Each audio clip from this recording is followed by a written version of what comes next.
उदयपुर के ग्रामीण विधायक फूल सिंह मीणा जी इस समय हमारे साथ हैं, जिनसे हम राजस्थान की राजनीति और उदयपुर ग्रामीण और उदयपुर मेवाड़ की राजनीति पर बात करने वाले हैं। सर, पहले TV9 पर आपका स्वागत है।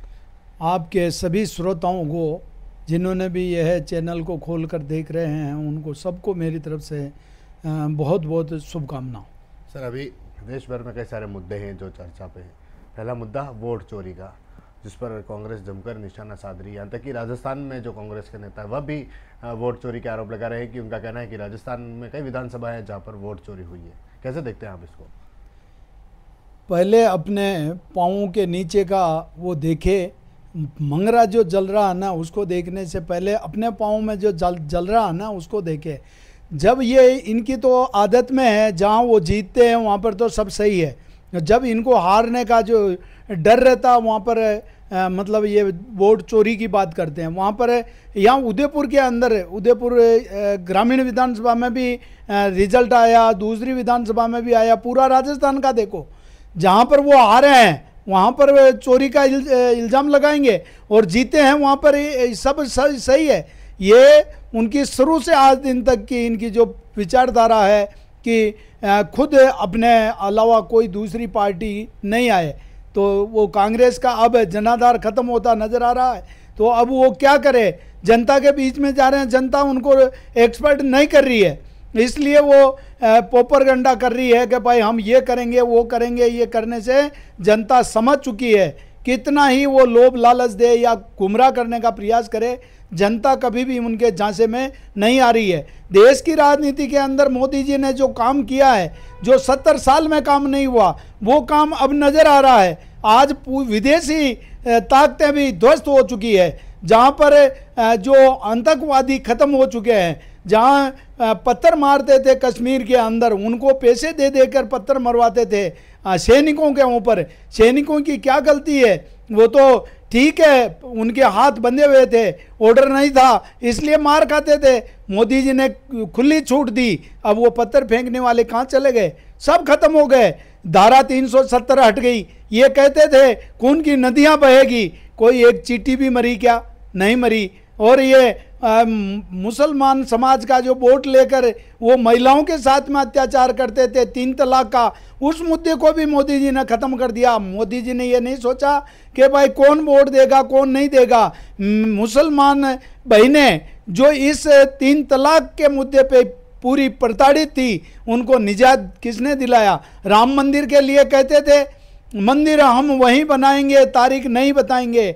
हमने कहा था मंदिर वहीं बनेगा, और समय पर आकर मंदिर भी बन गया, सब कुछ हो गया। इनके पास मुद्दा कुछ रहा ही नहीं है, इसलिए अब वोट चोरी की बात कर रहे हैं। जो वास्तव में 2-2, 3-3 जगह ये जो इनके वोटर है वो है बिना आधार कार्ड के, मतलब ये आईडी प्रूफ के जो वोटर जुड़वाते हैं, ये हमारी नहीं है, इनकी विचारधारा है। जो बांग्लादेशियों को यहाँ पर स्थानीय बनाकर उनको मतलब स्थायी यहाँ पर निवासी कर दिया, ये हमने नहीं किया।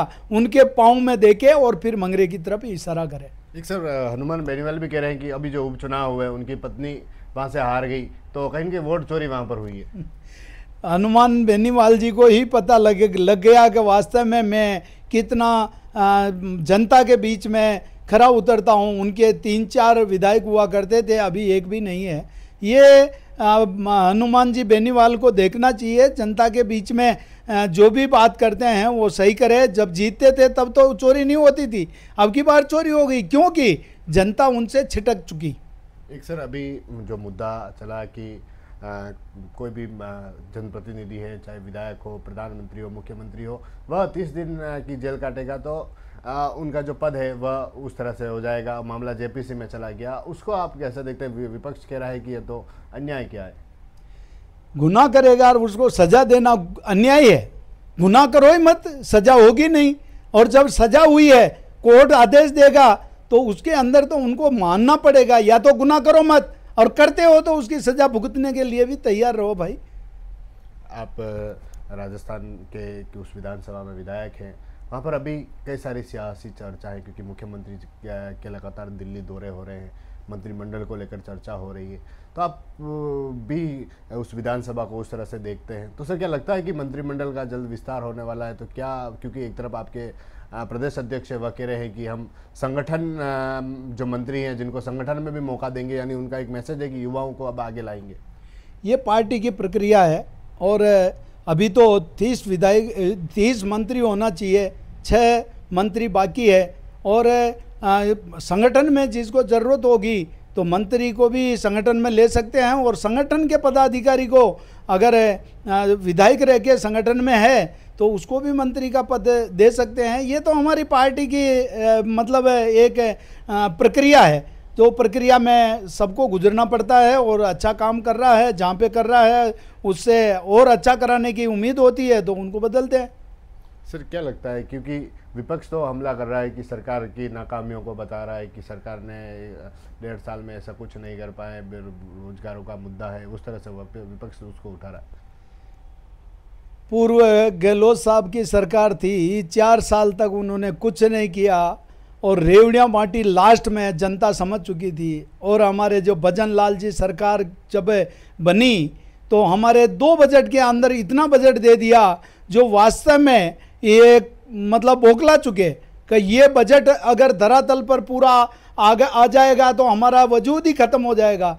ये बजट देते थे लास्ट के अंदर जो 1 साल में न तो उसका भूमि पूजन हो सकता था, न कोई उसका वर्क ऑर्डर मिल सकता था। इस वजह से जनता सब समझ चुकी है। अब ये मोदी जी और भजन लाल जी दोनों मिलकर इस जनता की जो वास्तव में विकास की कई कमी है तो उसको पूरी कर रहे हैं। ज़रूरत की जो विकास की कमी है उसको पूरी करके और जनता के बीच में धरातल पर लाकर उतारने का प्रयास कर रहे हैं। वो उनको पच नहीं रहा, इसलिए वो कह रहे हैं कि कुछ नहीं किया।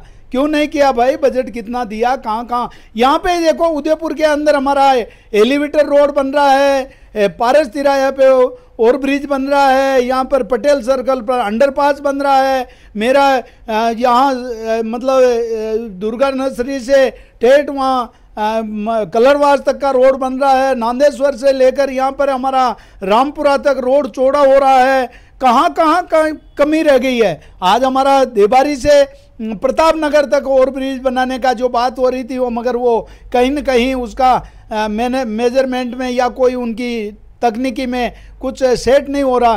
काम की कोई कमी नहीं है, हमारे हर जगह मतलब काम चल रहा है। इसलिए उनको तकलीफ हो रही है कि ये सरकार पहले एक बार बीजेपी एक बार कांग्रेस, इस डर्रे को ख़त्म होने के स्थिति पे हमारी सरकार चल रही है कि भाई आने वाली सरकार भी भारतीय जनता पार्टी की बने। इसलिए पहले बजट में, सेकंड बजट में ये साबित कर दिया कि हम विकास के अंदर कोई भी कमी नहीं रखेंगे। एक सर आपके एक विधायक, आदिवासी विधायक हैं जो डूंगरपुर बांसवाड़ा से आते हैं, जिन्हें रिश्वत के आरोप में पकड़ा गया, उनकी जमानत हो गई। अब उनके जो पार्टी के नेता हैं वह कह रहे हैं उन्हें फंसाया गया, कहीं कहीं जो है जमानत मिल गई है। वो छोटा बच्चा नहीं है जो उसको कोई फंसा दे, वो पढ़ा लिखा है, उसको जनता ने चुनकर भेजा है, विधानसभा के अंदर गया है, तो फंसाने वाले तो बहुत सारे आते हैं।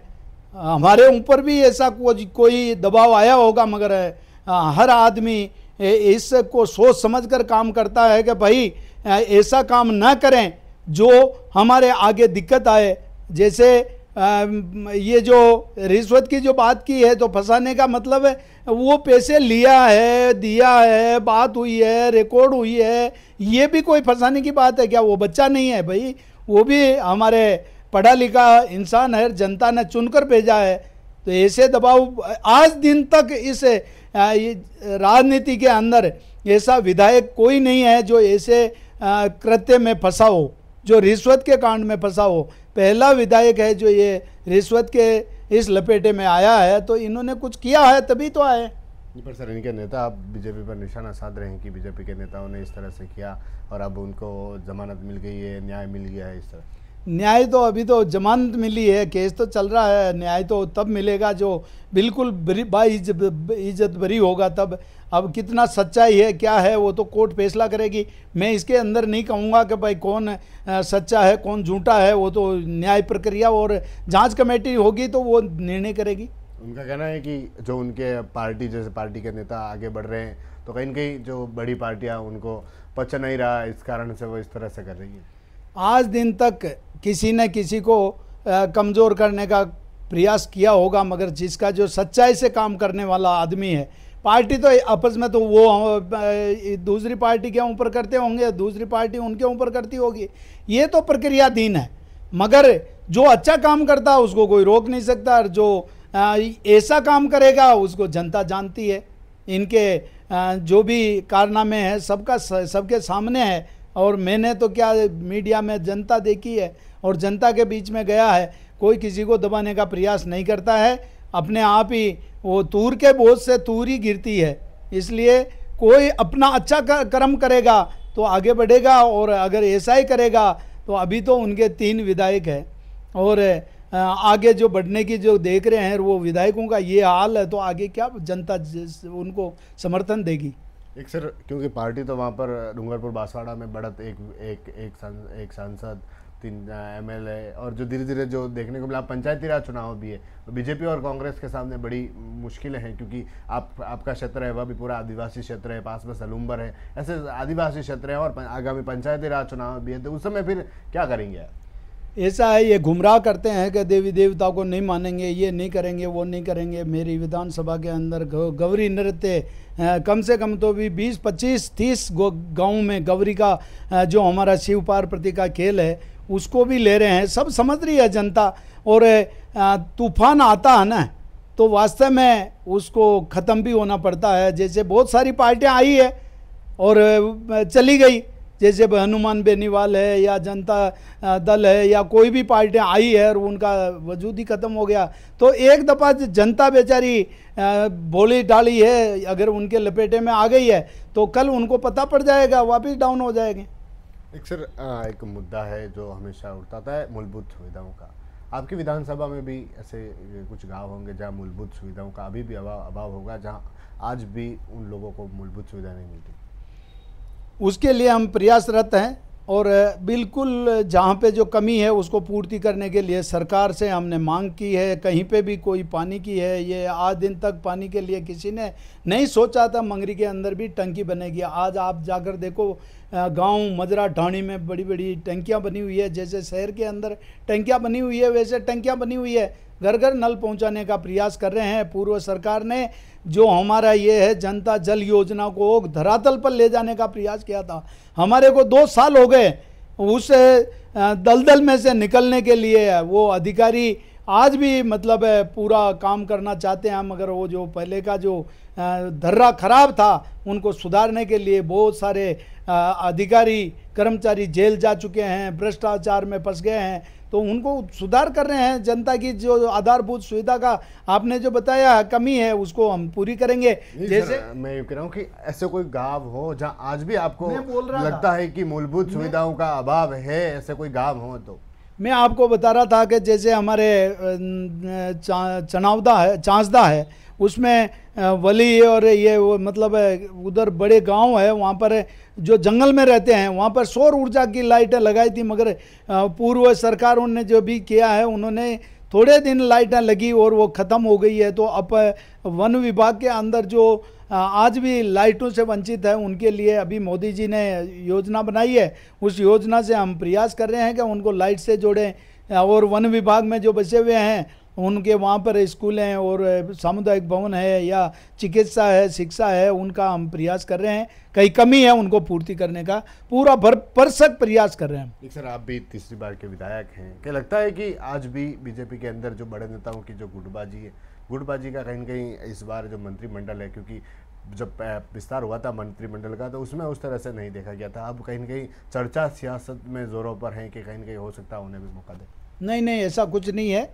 जिनको पार्टी ने जो बनाया है वो भी अपने ही है, जो रह गया है सभी को तो पद मिलता नहीं है, और जो रह गए हैं उनका हमने अभी आपने ही कहा कि विस्तार हो रहा है, तो वो जो 6 मंत्री कम है उस कहीं न कहीं रह गए हैं तो उनको भी पूर्ति करेंगे, और जिनको जिसकी ज़रूरत है वहाँ पर उनको अदला बदली भी करेंगे, वो तो प्रक्रियाधीन है। यानी दूसरे गुट से भी मौका मिलेगा जो भाजपा के जो गुट? नहीं, पहले भी कोई गुट नहीं था, तभी तो सरकार बनी है, और अभी भी कोई गुट नहीं है, पार्टी के साथ में है और सरकार के साथ में मिलकर हम काम कर रहे हैं और जनता के विश्वास पर हम खरा उतरने का प्रयास कर रहे हैं। एक मैं बात पूछना चाहूँगा, एक हनुमान बेनीवाल कहते हैं कि वह इंडिया गठबंधन का साथ दे रहे हैं, वोट चोरी मामले में वह साथ दे रहे हैं, लेकिन कांग्रेस उनका पेपर लीक मामले पर साथ नहीं दे रही।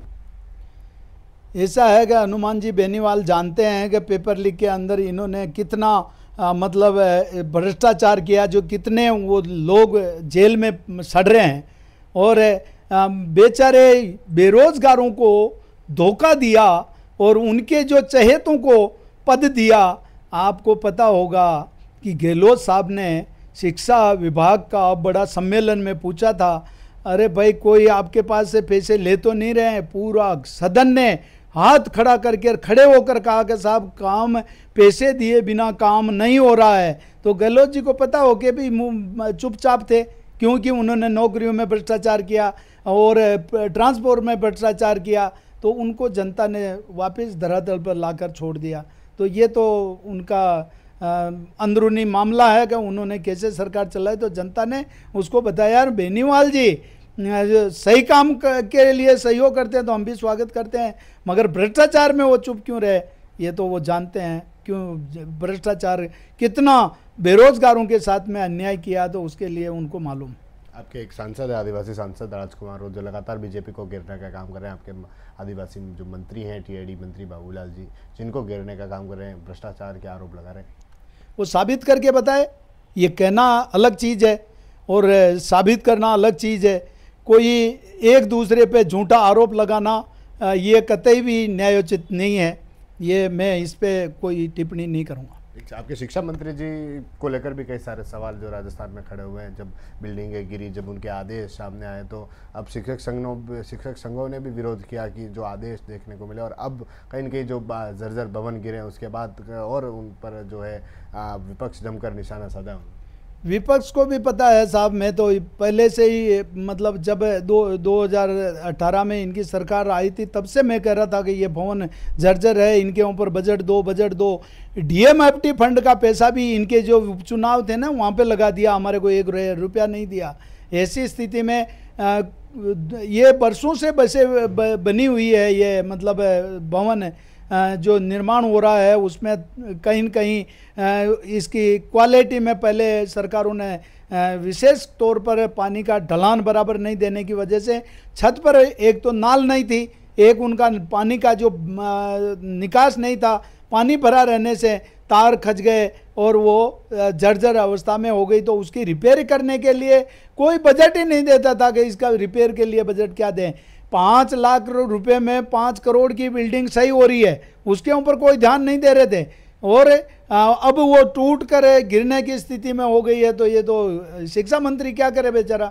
शिक्षा मंत्री जी ने तुरंत प्रभाव से आदेश दिया कि भाई जर्जर अवस्था की जो भवन है उसमें कतई भी बच्चों को ना बिठाया है, और उन्होंने विकास के लिए अब बजट आ रहा है उसमें विशेष करके करेंगे और जो भी व्यवस्था होगी उसके ऊपर पूरा ध्यान देंगे। एक विश्व आदिवासी दिवस था अभी, जिस पर कई जगहों पर आयोजन हुए। बांसवाड़ा डूंगरपुर के सांसद ने कहा कि बीजेपी के किसी नेताओं ने शुभकामनाएं नहीं दी, जबकि इसको तो यूनेस्को ने घोषित कर रखा। विश्व आदिवासी दिवस है और मनाया, सबने मनाया और हम भी मना रहे हैं। और भीलू राणा जयंती भी आती है, वो भी हमारा आदिवासियों का जो महाराणा प्रताप के साथ में मतलब कंधे से कंधा मिलाकर जो इस मेवाड़ को विजय पताका पहनाने में काम किया था, वो भी मनाते हैं और विश्व आदिवासी दिवस भी मनाते हैं।